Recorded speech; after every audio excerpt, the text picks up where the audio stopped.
Yes. On est live sur Facebook. Hello Marco. Hello, hello! Comment tu vas, Alors Sophie? Marco, je vais très très bien. Je suis vraiment ravie de t'accueillir ce soir dans mon groupe Boost, qui Uh-huh. est un groupe dédié donc aux femmes entrepreneurs, dans lequel on apprend à passer donc voilà de vision, action, et puis notamment aussi développer un peu plus son intuition, et puis bien sûr aussi parler pas mal de tout ce qui est problématique autour de l'argent.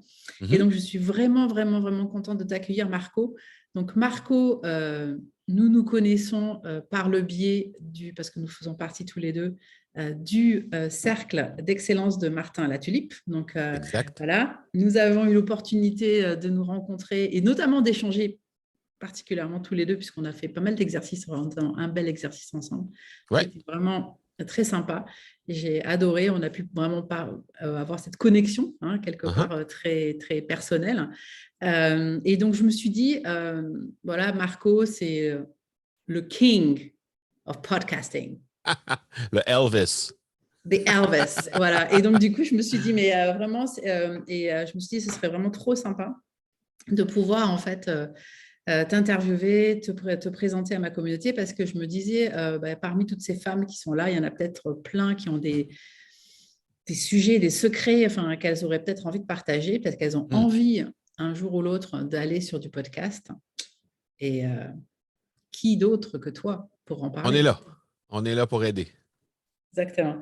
Donc, en plus, je suis trop contente parce que, voilà, peut-être qu'il y a des gens qui ne le savent pas forcément, mais moi, pendant des années, j'ai travaillé dans le milieu du broadcast, dans la radio. Exact. Ouais. Et le fait de t'entendre là avec cette magnifique voix et tout, je trouve ça trop bien. Ça me rappelle ça me rappelle des années. Donc, voilà. Donc, est-ce que tu peux, donc en quelques mots, Marco, est-ce que tu peux te présenter à nous expliquer un peu ton histoire et comment tu en es arrivé à devenir le roi du podcast? Ben, avec plaisir, avec plaisir. D'abord, bonsoir, bonsoir tout le monde. Vous allez comprendre à mon accent que je suis pas originaire de Paris. Montréalais, on va dire Montréalais, en fait, en banlieue de Montréal, 45 minutes à l'est de Montréal, une petite ville qui s'appelle Granby. On est littéralement en campagne chez nous. Et papa de quatre jeunes filles entre 6 et 19 ans. Et Mhm. marié aussi. Donc, voilà. Et j'ai opéré des entreprises toute ma vie. J'en suis à la 21e là, au moment où on se parle. 21 Euh, entreprises? 21 Waouh! entreprises. Ouais, ouais, ouais, ouais, Donc, tu exact. Et il en as reste. été entrepreneur très tôt? Comment... Ouais, ouais, ouais, ouais. Très tôt, très tôt. Ça trahit mon âge, par contre, Sophie. Ah. Mais oui, ouais, très tôt. Et c'est ça. Donc là, il y en a trois qui demeurent encore. Une que j'ai vendue pendant la COVID et deux autres que j'opère toujours. Donc, une qui est une entreprise qui œuvre dans le monde des articles et vêtements promotionnels. Et puis, cette compagnie dont on parle depuis quelques instants qui s'appelle l'Académie du podcast, donc qui aide à titre de formateur et consultant pour les gens qui veulent prospérer à l'aide du podcast.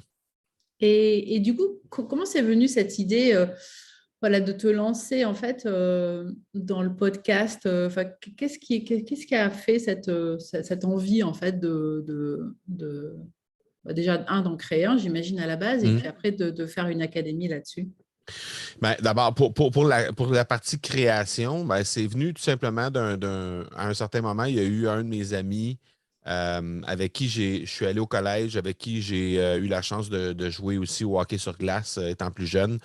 On s'était perdu de vue pendant une vingtaine d'années, puis après ça, on s'est retrouvés. Et au moment où on s'est retrouvés dans une soirée retrouvailles, justement, qu'on avait organisée avec les potes de hockey, on a fait une soirée, un souper, puis après ça, on allait voir un match de hockey ensemble. Et là, c'est ça, il me dit j'ai une entreprise et j'ai commencé à faire un podcast. Puis à ce moment-là, il faut comprendre, on est dans les débuts des années 2010, là, je pense que c'est 2012 pour être plus précis. Et à ce moment-là, lui, il me dit je fais un podcast et tout ça. Puis à ce moment-là, j'avais aucune idée de ce qu'il me parlait. Donc, il m'a décrit un peu ce que c'était qu'un podcast. quelques mois plus tard, parce que ça n'a pas cliqué tout de suite, mais quelques mois plus tard, j'ai décidé d'aller jeter un coup d'œil sur ce qu'il faisait. Et à ce moment-là, ben, j'ai réalisé qu'il y avait eu la chance d'avoir, la chance, ou en tout cas l'opportunité, on dira ça comme ça, d'avoir des gens comme Gary Vaynerchuk, entre autres. C'était le premier francophone à interviewer Gary Vaynerchuk Ah sur oui, quand même. sur son podcast, alors qu'il y avait à peine 40 épisodes de réaliser. Donc, vraiment, ça a été. Puis pour moi, à ce moment-là, je ne connaissais pas nécessairement tous les invités qu'il y a eu, mais quand je faisais des recherches sur les invités, là, je découvrais c'était qui ces gens-là que lui avait eu la chance de recevoir. Je fais comme, ben voyons donc, il reste dans un petit village juste à côté de chez moi. C'est mon chum de jeunesse. Et là, ben, lui est capable d'attirer des gens de cette qualité-là et de cette envergure-là sur son podcast. J'ai fait, OK, c'est vraiment, il y a quelque chose là, ça me prend ça. J'ai lancé un podcast à ce moment-là, quelques mois plus tard, qui a fait 6 épisodes. Et au bout de 6 épisodes, il y a eu un abandon de ma part. Donc, j'ai fait partie de la malheureuse statistique du podcast qui fait en sorte qu'il y a, en fait, 80% des podcasts qui ne passent pas le 7e épisode. Donc, Ouais, et c'est encore vrai aujourd'hui. c'est ce que tu me disais, ouais, c'est Ouais, fou ça, c'est vrai. Oui, parce qu'on exact. est au départ, c'est l'enthousiasme, et puis après, pouf, c'est un peu le Exact. soufflet, quoi. Ça Ouais, souffle, et puis hop. c'est ça. Et très souvent, ben, les gens, comme ils n'ont pas Mm. une base solide derrière, ben, c'est ça, ils se découragent. Et c'est exactement ce qui m'est arrivé.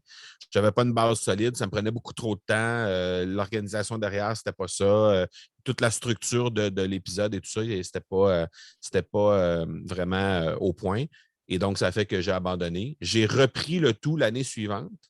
Et là, Mhm. ben, c'est mon podcast que j'anime toujours qui s'appelle L'Accélérateur, qui en est à 360 épisodes, je pense, au moment où on se parle. Donc, ce podcast-là a été démarré en 2017 et est toujours là aujourd'hui. Puis depuis, j'en ai lancé 2 autres, là, l'Académie du podcast, qui arrive à 200 épisodes dans quelques semaines, et les Two Cents de Marco, qui est un podcast que je fais en quotidien, mais en saison. Donc, j'ai fait une première saison de quotidienne à l'automne avec 100 épisodes. Donc, au total, on arrive à 700-800 épisodes au moment où on se parle. Waouh. Ouais, Donc, c'est devenu une passion quelque part pour toi. ouais, définitivement. Ben, une fois qu'on a goûté à ça, puis qu'on a une belle structure, puis à ce moment-là, ça devient, c'est plus une corvée de faire un podcast. Mhm. C'est un plaisir d'avoir la chance de discuter avec des gens, d'avoir la chance de faire découvrir son message, et de le faire dans un délai de temps qui est beaucoup moindre que de le faire à la vidéo ou de le faire à l'écrit. Donc, ça fait en sorte qu'on joint l'utile à l'agréable, là. On a besoin de moins de temps pour créer autant, sinon plus de réussite, de contenu de qualité. Oui, c'est ça. Et quelque part, peut-être que enfin, je me dis, pour des gens qui auraient peut-être pas forcément l'envie de faire des vidéos ou qui sont intimidés par la vidéo, ça peut être une opportunité pour quand même peut-être faire passer un message en quelque part, sans forcément montrer son visage. Ce serait ça, en fait. C'est quoi l'envie des gens derrière un podcast, en fait, bien souvent? Oui, mais il y en a beaucoup qui ne veulent pas nécessairement s'exposer pour plein de raisons. Mais donc, il y en a que essentiellement, c'est la raison principale pourquoi ils se tournent vers le podcast. Il y en a d'autres que c'est vraiment, l'idée, c'est vraiment de créer du contenu de qualité, mais avec le moins de temps possible. L'audio est vraiment magique pour ça.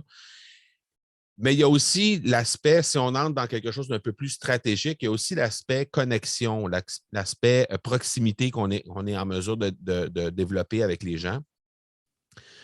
Qui est vraiment exceptionnel avec le podcast, qu'on ne peut pas retrouver avec les autres, pour plein de raisons. D'abord, il faut comprendre que dans le podcast, on a la possibilité d'avoir un temps moyen d'attention de 30 minutes. Okay? Donc, la Mhm. personne qui syntonise notre podcast, qui décide de venir passer un moment avec nous, en moyenne, dans la mesure où, évidemment, on a un contenu qui a de la valeur dedans et tout ça, mais la personne va passer 30 minutes en moyenne avec nous. Alors que si on regarde ce qui se passe sur les médias sociaux, par exemple, ce qu'on crée sur les médias sociaux, ce qu'on crée sur YouTube, à la vidéo, dans le meilleur des mondes, on va être à 4 minutes. Oui, Donc, on a oui, c'est énorme. Exact. On a entre 7 et 8 fois plus de temps pour discuter avec notre audience lorsqu'on le fait en podcast. Puis la raison est très simple, là, je veux dire, c'est même pas scientifique, là, ça n'a pas besoin d'être très, très poussé comme étude, là. Je veux dire, la façon de consommer le podcast, ben c'est on branche des écouteurs ou on est en déplacement dans un véhicule, on consomme le podcast alors qu'on est en déplacement en train de faire autre chose. On est en train de marcher, on est en train de faire du ménage, on est en train de faire du lavage, on est en déplacement, on est au gym en train de s'entraîner. C'est dans ces moments-là qu'on choisit d'écouter un podcast. Donc, on n'est pas sollicité de toutes parts de plein d'autres trucs autour qui pourraient venir diluer notre attention, qui pourraient attirer notre attention vers autre chose, qui fait qu'en bout de ligne, on n'est pas là pendant plus de temps. Donc, ça fait en sorte que étant donné qu'on a plus de temps pour discuter avec les gens, ben, ça fait en sorte que l'importance de bâtir le discours de la bonne façon prend tout son sens. Parce que si on passe 30 minutes à dire de la merde, ben, il n'y aura pas nécessairement de valeur. Ou pas nécessairement dire de la merde, mais pas nécessairement le structurer de la bonne façon pour amener les gens à convertir au final. À ce moment-là, bien évidemment, on n'aura pas de résultat.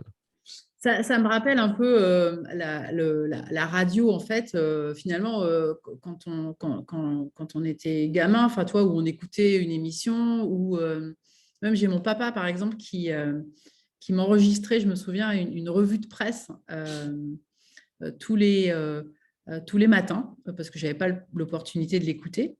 Et il me l'enregistrait sur une cassette. Toi, je suis un peu un dinosaure. Hein. Et après, je me la réécoutais après, tu vois. Donc, c'est vrai que c'est un peu cette espèce de format et puis cette espèce de... Ça crée comme une bulle, en fait. Hein. C'est ça, le podcast, finalement. C'est exactement ça. On est directement... La sensation de quelqu'un qui écoute un podcast, et c'est d'ailleurs pour ça que l'aspect proximité est si grand. Je vais te raconter une histoire tout de suite après, mais en lien avec ça, en lien avec la proximité, c'est on est littéralement dans une conversation seul à seul avec l'animateur du podcast. C'est carrément ça, là. On est en train d'avoir la possibilité d'assister à une conférence de quelqu'un, mais il n'y a pas personne d'autre autour de nous. Et oui, c'est ça. On est seul à seul avec cette personne-là. Et il y a eu, à un certain moment, le moment déclencheur de l'Académie du podcast, le moment où vraiment j'ai réalisé qu'il y avait une puissance derrière le podcast, c'est en avril 2018. À ce moment-là, mars 2018, j'avais bâti ce qu'on appelle un sommet virtuel. Hein, on est familier avec ça maintenant. Mais à l'époque, c'était relativement nouveau. Donc, j'avais bâti ça. Il y avait une vingtaine de conférenciers qui venaient parler de l'entrepreneuriat, de leur sujet d'expertise et tout ça. Donc, j'avais reçu les gens. Et c'était sur 3 jours. Et au jour numéro 2, à un certain moment, on est sur l'heure du souper, on est en train de servir les enfants et mon cellulaire sonne. Donc, il faut comprendre que d'abord, moi, je réponds à peu près jamais à mon cellulaire. Je reçois des appels. Si ce n'est pas indiqué clairement qui m'appelle et que je sais pourquoi cette personne-là m'appelle, je ne réponds pas. Elle laissera un message et je rappellerai quand moi, j'aurai le temps pour rappeler. Mais là, pour une raison que j'ignore, je réponds. On est en train de servir le souper, là, je réponds. Et là, ben, c'est un numéro de téléphone où il n'y a pas de nom au-dessus, donc clairement, je ne connais pas la personne. Mais je sais que c'est un numéro de téléphone du Québec. Donc, je réponds et là, le type me dit Marco, ouais, moi, c'est JF. Je suis en train je suis sur ton sommet virtuel présentement. C'est vraiment cool ce que tu fais. Et j'ai écouté ton podcast. Je me suis rendu compte que c'est toi qui avais bâti la plateforme pour le sommet virtuel. Moi, je veux partager, je veux enseigner de la danse folklorique sur le web. Et il dit, ça fait des mois et des mois que je cherche une plateforme exactement comme la tienne. J'ai fait faire plein de cotations, d'estimés partout pour savoir combien ça me coûterait. Et je sais que ça coûte 25 000, 30 000, 40 000 $. C'est ça les estimés que j'ai reçus. Mais c'est exactement ce que toi, tu as bâti que ça me prend. Donc, j'ai regardé sur ton site, il n'y a rien, il n'y a pas de prestation que tu fais par rapport à ça. Mais je te pose la question, est-ce que tu peux m'aider pour ça? Est-ce que tu pourrais m'aider pour bâtir ma propre plateforme? Et là, sur le coup, moi, je suis au téléphone, ma femme me regarde, me fait des gros yeux, on est en train de servir les enfants à table. Là, je fais, c'est sûr que c'est un de mes amis qui est en train de me faire une mauvaise blague. C'est sûr et certain. Tellement que ça avait juste, ça me paraissait irréel ce qui était en train de se passer là. Et ma réaction, ça a été, ben regarde, présentement, je suis dans mon sommet virtuel, on est jeudi, rappelle-moi lundi matin, puis on verra. Et moi, j'oublie ça. Je raconte ça à ma femme au souper, mais après ça, ça me sort de l'idée. Il me reste encore 2 jours de sommet à faire. Donc, je termine mes trucs. Et là, le lundi matin, 9 h, le téléphone sonne. Et là, je regarde et je vois encore le même numéro que jeudi dernier. Là, je fais, ben voyons donc. Alors, je réponds.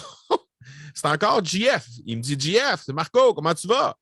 C'était vraiment malade Je ne le connais pas, ce gars-là. Là. Je n'ai jamais rencontré ce gars-là de ma vie. Je n'y ai jamais parlé. C'était la première fois. Il me tutoie. Il me dit, comme si on était des amis de longue date. C'est pour ça que j'étais certain que c'était vraiment une mauvaise blague d'un ami. Et là, finalement, il me dit, j'ai besoin d'un estimé. Je veux que tu me dises combien ça me coûte pour me bâtir une plateforme comme ça. Je dis, OK. Il dit, envoie-moi ça rapidement. On est vraiment pressé. Je dis, OK, parfait. Donc, j'y envoie ça dans la journée. Et le mercredi, j'avais un dépôt de 5 000 sur un contrat de 25 000 qui m'était donné. Bon, ben voilà. Là, j'ai dit, OK, il y a quelque chose là. Le gars, il est venu sur mon podcast. Sur mon site, il n'y a rien d'indiqué à l'effet que je fais ça, parce que dans les faits, je ne le faisais pas ça. Mais sauf que j'avais développé moi-même ma plateforme. Donc, lui, il voulait juste un copier-coller, mais à son branding à lui. Et là, j'ai dit, OK, parfait. Donc, ça veut dire que clairement, ce gars-là qui m'a tutoyé tout au long de nos discussions, que j'ai toujours, à ce jour, jamais rencontré, m'a donné 25 000 $. C'est sûr qu'il y a quelque chose derrière ça. Et ça a été comme le coup d'envoi de il faut vraiment que je me pense sur le sujet parce qu'il y a une puissance derrière ça. J'avais bâti toute mon audience de ce sommet virtuel à l'aide du podcast. Donc, j'ai dit, OK, parfait. Il faut vraiment qu'on fasse quelque chose là-dessus.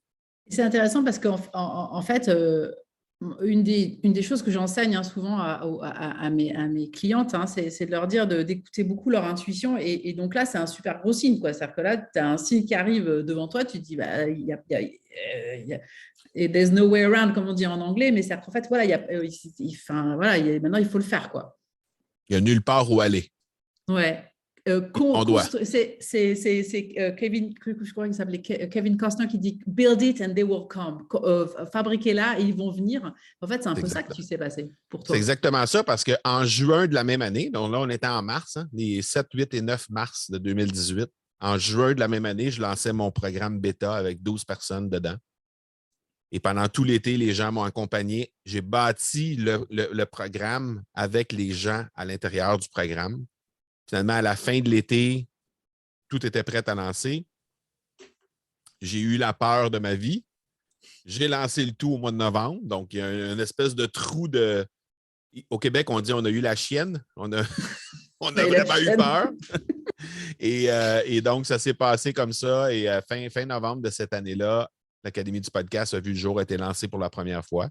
Depuis ce temps-là, on a accompagné près de 700 personnes francophones à lancer leur podcast depuis. Wow, quel succès, quelle réussite, bravo.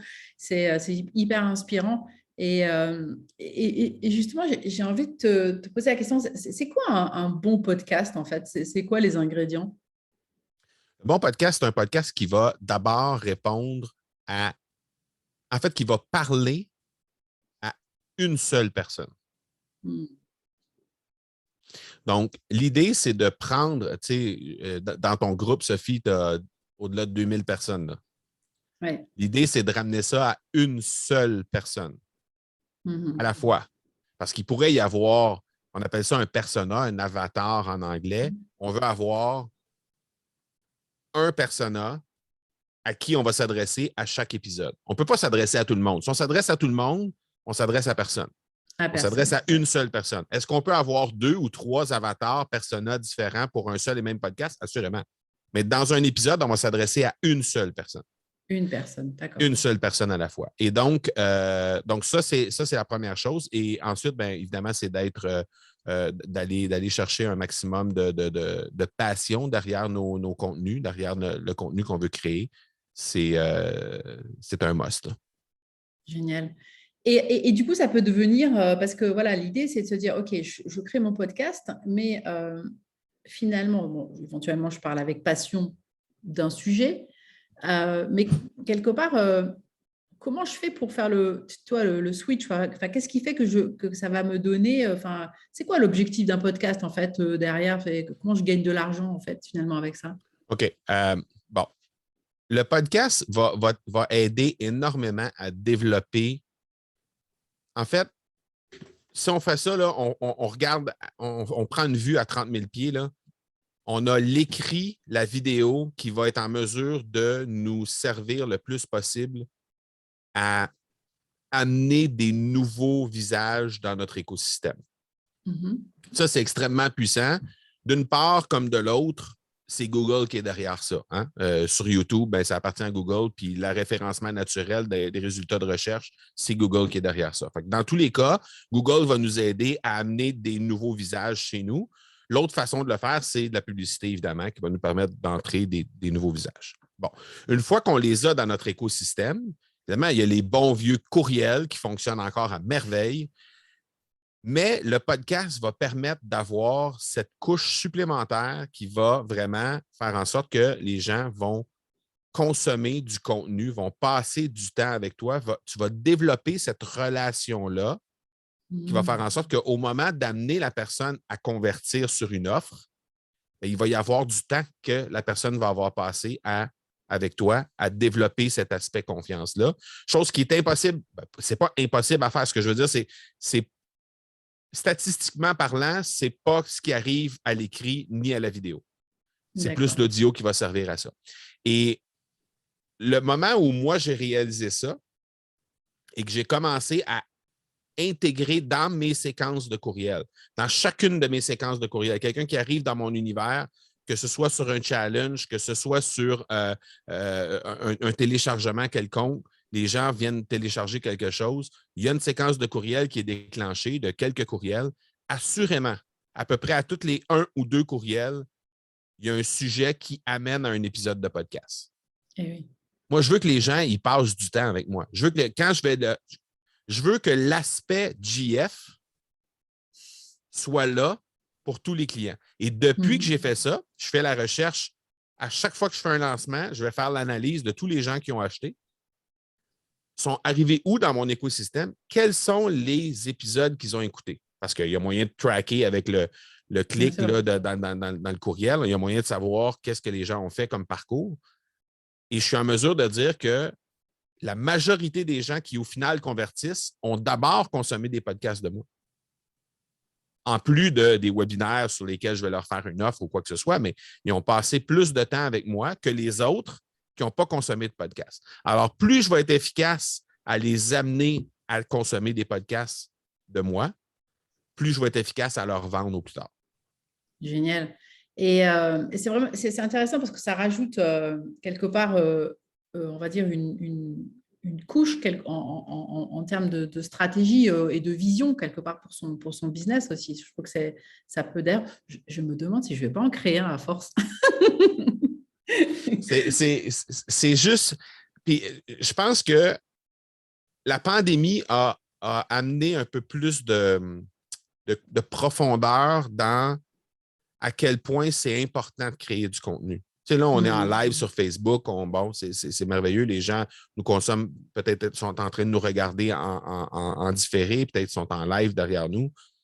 Mais la possibilité, ce qui est arrivé avec la pandémie, c'est que ça a accéléré de façon exponentielle l'impact du contenu qu'on crée. Et plus on est prêt, aujourd'hui, on ne se pose plus la question, est-ce que je devrais faire un podcast ou faire une vidéo ou faire du blog? C'est le « et ». C'est le « et ». C'est les « et », en fait. Évidemment, on n'a que 24 heures dans une journée, on a une famille à s'occuper de ça. 100%. On doit choisir un endroit où on va commencer et par la suite, on va greffer les autres plateformes. Alors, moi, j'ai déjà une chaîne YouTube qui est à l'abandon, littéralement, là, une chaîne YouTube à 100 personnes, peut-être, là, 100 abonnés, sur laquelle je diffusais mes épisodes de podcast jadis, qui va être relancé en 2022, dans quelques semaines à peine. qui va être relancé parce que, justement, ça va servir d'acquisition. Oui, bien sûr. Donc, la force de YouTube, c'est d'avoir la possibilité d'acquérir des nouveaux visages. Alors, je vais m'en servir pour ça. Une fois qu'ils vont être rendus dans mon écosystème, je vais les amener sur mon podcast. Donc, ça, c'est la stratégie globale. Quand on regarde ça d'en haut, c'est comme ça. C'est la stratégie globale aujourd'hui, à mon avis. Oui, c'est intéressant. Et donc, justement, on parlait de vision. Et visiblement, ta vision à toi, elle est très claire. En tous les cas, pour 2022, elle a l'air très claire. Donc, ça, c'est une des choses très importantes. On a parlé vision, on a parlé intuition. Et justement, parlons à argent, puisque tu sais que c'est un sujet que j'aime particulièrement. Donc, du coup, voilà. Donc, moi, j'entends des fois des podcasteurs aussi qui, par exemple, parlent aussi de leur programme, qui parfois aussi des annonceurs. Parfois, ça c'est arrivé aussi. Donc, ça peut être aussi un moyen, justement, concrètement, aussi de gagner de l'argent, hormis bien sûr le fait de créer la relation et la crédibilité. Oui, Mais voilà, tu peux m'en parler un peu? ouais, ben, il y a plein de façons de faire de l'argent avec un podcast. À mon avis, en fait, la façon la plus facile, là, c'est de faire de l'affiliation. Ça, Hmm. c'est jour 1, on lance un podcast, épisode 1, on a de l'affiliation sur notre podcast. C'est facile, facile, facile. On a tous des plateformes qu'on utilise pour faire notre travail, notre vie de tous les jours, et ce sont des plateformes numériques. 3 plateformes sur 4 vont offrir un programme d'affiliation. Alors, c'est aussi simple que ça. On a une plateforme, on demande notre lien d'affilié, on a notre lien, on met ça sur notre podcast. Ça devient notre premier présentateur. Alors là, l'épisode d'aujourd'hui est présenté par Asana. C'est aussi simple que ça n'a pas besoin d'être plus que ça. On est dans une thématique, par exemple, d'organisation du temps, puis on veut parler des différents outils qu'on utilise, mais Asana en fait partie, alors facile comme ça. Est-ce que ça va apporter quelque chose? Peut-être pas, peut-être. Tu sais, dans le fond, on n'a rien à perdre à le faire. Et de toute façon, c'est bien vu d'avoir Asana comme présentateur de premier épisode. Asana, qui est d'ailleurs un outil voilà, enfin, personnellement, moi, j'utilise notamment pour communiquer avec par exemple, les gens qui travaillent avec moi. Exact. Donc, par exemple, ça pourrait être ça, mais ça peut être n'importe quelle plateforme qu'on utilise pour lesquelles on doit débourser quelque chose. À ce moment-là, ben, il y a un retour sur investissement qui se fait là-dedans au niveau de l'affiliation. Virginie qui pose la question, qu'est-ce qu'un lien d'affiliation? Mais c'est, par exemple, une entreprise une entreprise qu'on paie pour ses services. Donc, par exemple, les plateformes, Asana, comme Sophie vient de le dire, mais sinon, ça pourrait être les services très, très, très Kajabi. répandus. Kajabi, c'en est un. System.io, c'en est un autre. Zoom, c'en est un. Bref, en tout cas, tous les services en ligne pour qui on paie plus souvent qu'autrement un membership mensuel vont vous offrir la possibilité d'avoir un lien qui est un lien distinct, qui correspond à votre identité à vous. Et si les gens vont cliquer sur ce lien pour aller dans leur univers à eux, dans leur écosystème, et qui s'abonnent via votre lien, automatiquement, vous allez recevoir une commission d'affiliation qui va varier de 10, 20 jusqu'à 50 en général. C'est pas mal ça, les taux là, qui se donnent, qui se versent sur le web. Donc, c'est ça un lien d'affiliation. Donc, ça, on peut faire ça d'emblée, dès le premier épisode. Il n'y a pas de souci. Mais il y a plein d'autres façons là, qu'on peut utiliser. Tu l'as mentionné, les annonceurs, c'en est un. À partir du moment où on a un annonceur qui est prêt à dire, moi, je vais te donner X nombre de centaines d'euros par épisode. Plus souvent qu'autrement, à ce moment-là, ça va en fonction du nombre d'auditeurs que tu as à chaque épisode. Oui, forcément. Mais donc, c'est ça. À ce moment-là, ils vont dire moi, je vais te donner X nombre d'euros par millier d'utilisateurs. Mais c'est pas des grosses sommes, là. Les C'est annonceurs, ce n'est pas des grosses sommes, là. c'est parce qu'une des questions qu'on se pose, hein, j'imagine comment se posaient les gens, bon, toi, moi, on est un peu geek, hein. Moi, j'ai travaillé dans le broadcast, les câbles, les logiciels, etc. Enfin, voilà. Mais il y a des gens qui vont dire, attends, mais c'est pas compliqué quand même au niveau de la technique de faire un podcast? Ça peut être très compliqué comme ça peut être très simple. Ça dépend Ah oui. ce qu'on veut faire. Mais il y a une chose qui est sûre, c'est que la personne qui se campe derrière cette peur-là de ne pas lancer un podcast parce que techniquement, ça semble compliqué, est en train de se raconter des histoires. Le fameux narratif. On va se dire les vraies affaires, là. C'est ça qui se passe. Parce que lancer un podcast avec une qualité sonore de 6,5, 7 sur 10, ça se fait avec ça et un téléphone avec un écouteur bouton. Là. Les fameux écouteurs qui viennent avec ces appareils-là. Là. C'est tout ce qu'on a besoin. Avec un bon environnement, on va avoir un 6,5, 7 sur 10. OK. Ce qui est largement suffisant pour faire un podcast. Là. Je veux dire, donc, en fait, c'est un investissement qui est assez basique, en fait. Bon, tout le monde a un téléphone. On a tous ça dans notre poche. Là. D'accord. Bon. Et après, si on veut aller un peu plus loin et qu'on veut un truc un petit peu plus… Ben, on peut le faire, mais ce n'est pas nécessaire. Ce que je veux dire, c'est que c'est pas… La vraie valeur d'un podcast réside d'abord dans le contenu et non pas dans la qualité sonore. Tant que la qualité sonore ne sera pas un irritant, ça ne cause pas de problème. Ouais. Ça ne cause pas de problème. Alors, à partir du moment où on a une qualité sonore à du 6,5, 7 sur 10, bon, avec un appareil comme ça, mais tu sais, le kit que j'ai, moi, là j'ai un kit et on s'entend, là, nous, à l'Académie du podcast, on est distributeur pour les produits Shure, Audio-Technica, Rode et Mackie. Donc, toutes les grandes marques de l'audio, on les a. J'ai choisi ce micro-là qui est à peu près… ce micro-là, c'est le meilleur rapport qualité-prix, à mon avis. C'est un micro qui vaut à peu près 100 €. Pas plus que ça.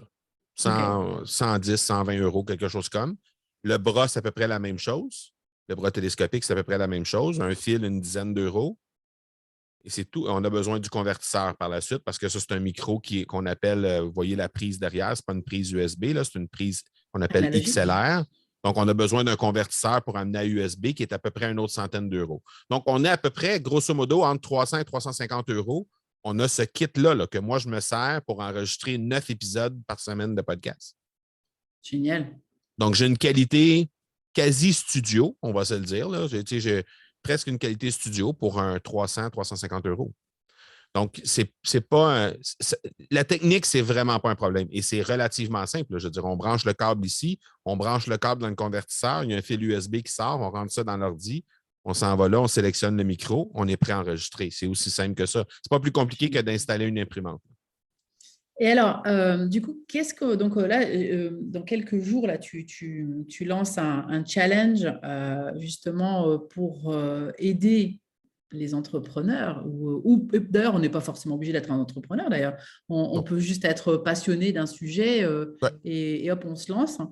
Voilà. Et donc, qu'est-ce que ça va consister en quoi, en fait, ce challenge? Ben, la promesse du challenge, c'est lance ton podcast qui cartonne en 5 jours. Ben voilà, tout simplement. Voilà, tout aussi simple que ça.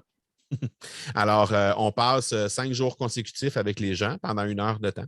Nous, on est en ligne à partir de midi, heure du Québec, donc 18h, heure française. Et on passe 60 minutes avec les gens, à peu près 60-75, parce que des fois, je m'emporte un peu et je déborde. Mais disons 60-75 minutes avec les gens. On traite de plein de sujets, mais surtout, au bout du 5 jours, on a des gens qui sont prêts à lancer leur podcast, qui sont équipés pour le faire. Et la seule chose qui reste à faire, c'est de peser sur le bouton pour mettre le podcast en ligne. Moi, j'en connais un déjà qui, je crois que je sais qu'il va s'inscrire. Je pense qu'il est avec nous. J'ai vu un message passer au tout début. Oui, effectivement. En passant, c'est un challenge qui a un taux de réussite de 74 %. Donc, il y a 74 % des gens qui passent dans ce challenge-là qui, au final, vont lancer leur podcast au bout de 5 jours. Génial. C'est pas si mal. C'est super. Et tu vois, il y a Sarah qui dit mi, il y a Virginie qui dit yes, waouh, tu vois. Et je pense que ça va vraiment inspirer un paquet Boris qui dit j'en suis. Super. Salut Boris. C'est super. Et c'est génial d'offrir cette opportunité justement de lancer. Et puis après, bon, voilà, en tous les cas, de commencer d'être dans cette… Parce que ce qui est important, et moi j'en parle souvent, hein, finalement, c'est ça, c'est le passage à l'action. Et en fait, on est tout le temps en train de dire, ah, est-ce que je vais le faire un jour? Est-ce que ça va être parfait? Hein, cela n'a pas besoin d'être parfait, tu as juste besoin de t'y mettre. Et ce défi, le défi de Marco, c'est ça. Exact. Et Sophie, je veux te parler de quelque chose en lien avec justement, ça n'a pas besoin d'être parfait. Euh, c'est, c'est presque typiquement européen, ça. Pour Oh vrai. yes. Il y a beaucoup d'Européens. Hein. Dans l'Académie du podcast, il y a 11 pays de la francophonie qui sont là. Hein. J'ai beaucoup, beaucoup, beaucoup de clients français, beaucoup de clients suisses, les Belges, même si je sais que les Belges chez vous, c'est nos, on a des souffres-douleurs, nous aussi, comme les Belges sont vos souffres-douleurs à vous. Bref, ça pour dire qu'on a la chance d'avoir des gens de partout à travers le monde. Donc, ce que ça me donne, c'est l'opportunité pas de comparer, mais de comprendre quelle est la différence dans l'approche de la création de contenu lorsqu'on est d'un côté de l'Atlantique ou de l'autre. Et ce que je remarque, c'est que les Européens, là, j'ai dit les Français, mais les Européens en général, sont des gens qui veulent avoir le truc parfait, bien léché, bien cadré, prêt à lancer, et ils vont repousser continuellement le fameux lancement. Puis au final, ils vont se retrouver avec, dans 6 mois, on est encore en train de savoir, on est-tu dans la bonne palette de bleu pour notre logo, puis on est-tu… Alors que nous, chez nous, c'est complètement l'inverse. Nous, c'est on lance, on bâtit l'avion en route, on est en train de crasher dans la montagne, mais on est en train encore de ficeler quelque chose sur l'aile, il nous manque une vis, c'est pas grave. Et ça sonne un peu tout croche. Alors, est-ce que du bon… Ouais. Comment tu dis ça? C'est ça l'entrepreneuriat aussi. Hein? Oui, mais en même temps, je pense que le meilleur des mondes, c'est probablement en plein milieu de l'Atlantique. Il serait là probablement le meilleur des mondes. On devrait d'ailleurs se bâtir un continent dans ce coin-là. En tout cas, c'est une autre histoire. Mais tout ça pour dire que c'est fou à quel point cette façon de penser-là est complètement différente de part et d'autre. Et quand les Québécois, les Américains, commencent à regarder qu'est-ce que les Européens font, ils font comme « My God, j'avais pas pensé à ça, j'avais pas pensé à ça. Pourquoi moi, j'ai pas… » Et là, ils se mettent à peaufiner, mais eux sont déjà lancés, là, sont en cours de route. Là. Alors là, ils commencent, ils peaufinent, alors que les Européens, des fois, c'est plus long à démarrer. Et je leur dis, d'emblée, à chaque fois qu'on commence une cohorte, je vais dans le premier meeting, je leur dis, là, je vous ai à l'œil, là. Je sais ce que vous voulez faire, là. Arrêtez de repousser, vous avez tout en main pour lancer. Faites-le tout de suite, maintenant, là. Pesez sur le bouton, là. Et merci de partager ça parce que c'est vrai que c'est un vrai sujet. Et bah, moi, tu le sais, on l'a partagé ensemble. Moi, voilà, je suis franco-américaine et je suis plutôt comme toi. Enfin, moi, j'ai plutôt cette appétence à y aller, quoi. Moi, je fonce et après, je réfléchis. Et du coup, et c'est vrai que malheureusement, en France, c'est vrai que particulièrement, parce que nous, bon, voilà, mon audience est particulièrement française, elle est, voilà, à se poser beaucoup de questions. Et en plus, donc il y a ça déjà, mais en plus, les femmes.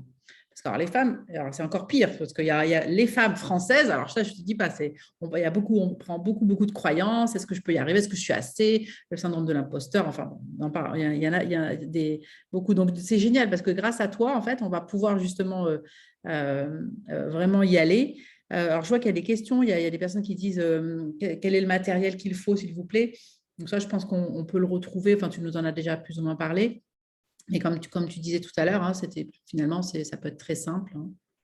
C'est tout. Et en fait, ce que ça prend comme matériel, c'est rien de plus. Ce que ça prend officiellement comme matériel, c'est ce qu'on a déjà dans notre poche. C'est ce que ça prend officiellement comme matériel pour partir. Ça prend rien d'autre. Ça prend une plateforme d'hébergement. C'est tout. Plateforme d'hébergement qui coûte environ une quinzaine d'euros par mois. Voilà, parce qu'après, on va télécharger tout ça sur une plateforme, etc. OK, Ouais. super. Est-ce que tu voudrais rajouter d'autres choses justement sur ce challenge? Est-ce que on a tout couvert? Parce que je pense que c'est déjà ce challenge, il est vraiment génial parce que c'est quand même 5 jours où on va vraiment avoir toutes ces infos. Donc, je vous recommande, hein, toi, toutes les personnes qui sont là ce soir et celles qui regarderont éventuellement en replay, hein, de vous inscrire à ce challenge parce que vraiment, vous allez avoir tout ce qu'il faut, en fait. Hein. C'est vraiment les baby steps, hein, en fait, hein, pour avancer justement sur... et donc, pour vous lancer sur ce podcast. Donc, c'est génial.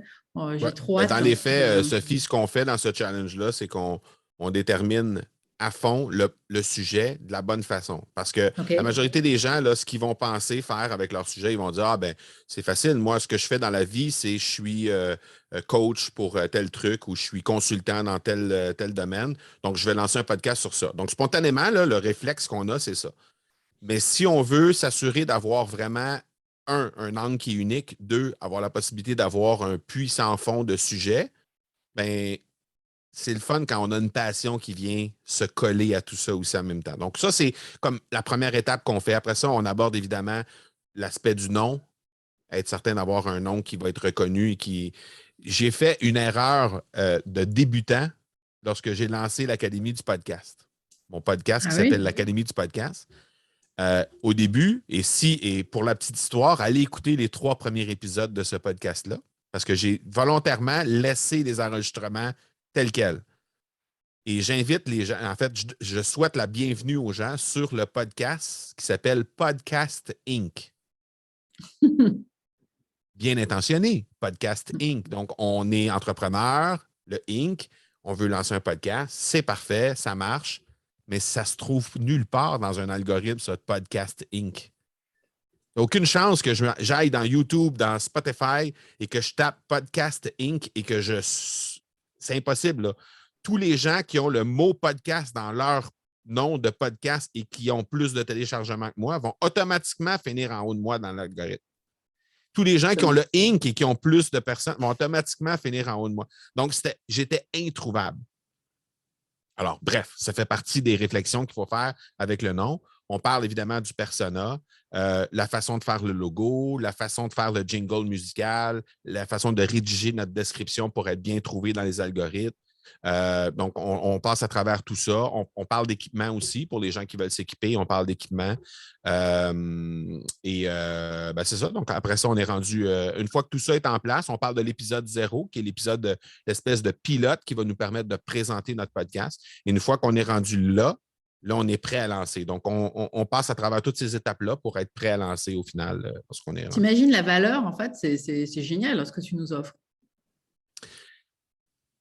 Ce que je remarque là-dedans, c'est que ce qui est intéressant, c'est que les participants, et là, je parle de participants partout à travers le monde, et je pourrais même mettre, je pourrais passer dans le groupe par la suite et aller mettre la page de témoignages qu'il y a. Des gens qui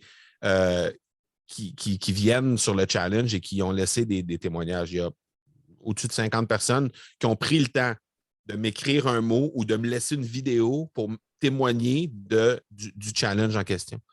Et tout le monde est unanime à savoir que, bien évidemment, comme on dit, si on a un taux de réussite à 74 c'est parce qu'il y a de la valeur dans ce challenge-là. Mais c'est surtout l'énergie qu'il y a dans le challenge. C'est hallucinant. Là. Au moment où on se parle, on approche le 1000 personnes là, au moment où on se parle qui vont être dans le challenge. Amazing. Et on va être tout près du 2000 lorsqu'on va démarrer. Bien, sur le groupe Facebook, on ne sera pas 2000 parce qu'il y a toujours à peu près 10 à 15 des gens qui ne seront pas là qui ne veulent pas, soit parce qu'ils ne sont pas sur Facebook ou soit ils font juste oublier de s'inscrire sur le groupe Facebook. Mais au final, je m'attends à ce qu'on soit là, entre 1200 et 1500 personnes sur le groupe Facebook. Et l'énergie qu'il y a là, parce qu'évidemment, les gens ont des devoirs à faire. Hein. C'est pas juste. Les gens n'arrivent pas là, c'est pas un country club. Là. On arrive là, on a une partie théorique, on travaille sur les fausses croyances qu'il y a autour du podcast aussi. On jase de ça pendant les masterclass. Et à la fin, dans les 5, 6, 8, 10 dernières minutes, je vais donner un devoir aux gens à faire pendant les 5 jours. Donc, ils ont 5 devoirs à faire. Et lorsqu'ils remettent les devoirs, ils reçoivent des bonus à chaque jour.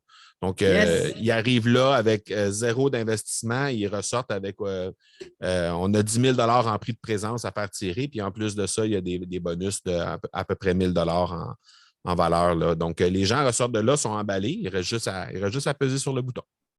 Je serais curieuse de savoir, enfin, pour revenir finalement à la boucle, on va boucler la boucle par rapport à, à comment ton copain, tu sais, celui qui avait monté son podcast, il doit se dire quand même, le Marco, il en a fait un chemin quand même. Qu'est-ce Ben, que... pour la petite histoire, ce gars-là, il fait partie de ma vie encore aujourd'hui. C'est probablement mon meilleur ami au moment où on se parle. On se voit toutes les 2, 3 semaines, on se fait un souper, une rencontre. Là, évidemment, avec les restrictions, c'est plus difficile, mais en temps normal, on se fait toujours des petits soupers et tout ça. Et puis, il était avec moi au Mexique lorsqu'on a fait notre bootcamp. On a fait un bootcamp pour les clients de l'Académie du podcast au Mexique. Il y a des gens qui étaient là. Il est venu donner une conférence là-bas. Lui, il est toujours podcasteur. Il fait toujours du podcast, mais il s'est tourné aussi vers YouTube. Donc, il a développé sa chaîne et une formation pour les francophones qui veulent se lancer dans le monde de YouTube. Mais on est encore des très bons amis. On se côtoie. Et oui, il est très heureux du succès qu'on a à l'Académie. Et C'est inversement aussi génial. avec son truc de YouTube. Ouais. Bah, écoute, Marco, merci infiniment pour cet échange parce que c'est vraiment riche et merci pour voilà, de nous inspirer quelque part à aller plus loin dans le développement soit d'une passion, soit de notre entreprise par le biais de ce média qui est fabuleux parce que quelque part, voilà, voilà, le monde d'une certaine façon, une radio à nous tout seuls, en fait, hein, quelque part. C'est exactement ça. Ouais. Voilà, et je trouve que c'est d'une certaine façon, enfin, le podcast, pour moi, c'est extraordinaire parce que c'est une façon de se dire, bah voilà, je crée mon environnement, ma radio, et du coup, c'est chouette. Merci de donner cette opportunité aux gens de s'exprimer comme ça librement et de pouvoir voilà, partager leur passion comme ça. Donc, c'est chouette. Bravo. Merci beaucoup. Ben, merci à toi. Merci de l'invitation. T'en Bienvenue prie. à Boris, Aurélie, Sarah qui était parmi nous aussi, qui veulent peut-être venir faire un tour dans le challenge la semaine prochaine. Ça va être Mais avec oui. grand plaisir qu'on va Donc, travailler avec vous. je vais de ce pas. Donc, on va retrouver donc cette vidéo. Donc, on est en live ici sur mon groupe Boost. Vous aurez le lien pour pouvoir vous inscrire au challenge. Je vais aussi télécharger cette vidéo et la mettre sur ma chaîne YouTube et puis elle sera partagée sur les différents réseaux sur lesquels je suis, notamment sur LinkedIn, enfin voilà, Facebook et puis bien sûr, enfin voilà, tous les différents channels où je suis. Et donc je vous invite vraiment donc à suivre ce challenge parce que je pense que vous allez vraiment apprendre énormément de choses. En tous les cas, merci Marco pour ce moment voilà, de conversation entrepreneuriale et en même temps d'inspiration. Merci beaucoup. Ben, merci beaucoup. Merci à toi. Et on se reparle très, très, très bientôt. J'ai hâte de voir là, les gens qui sont là. N'hésitez pas, lundi, n'hésitez pas à me faire un coucou, à me dire que vous m'avez vu sur le live avec Sophie. N'hésitez pas à faire ça dans le chat. Ça va aller très vite dans le chat là, avec plusieurs centaines de personnes, mais si je vous vois passer, je vais prendre quelques secondes pour vous saluer avec plaisir. C'est génial. Merci, merci, merci. Donc, j'arrête le live. Je vous dis à très bientôt. Bisous, bisous. Tac. Et j'arrête l'enregistrement. Bye.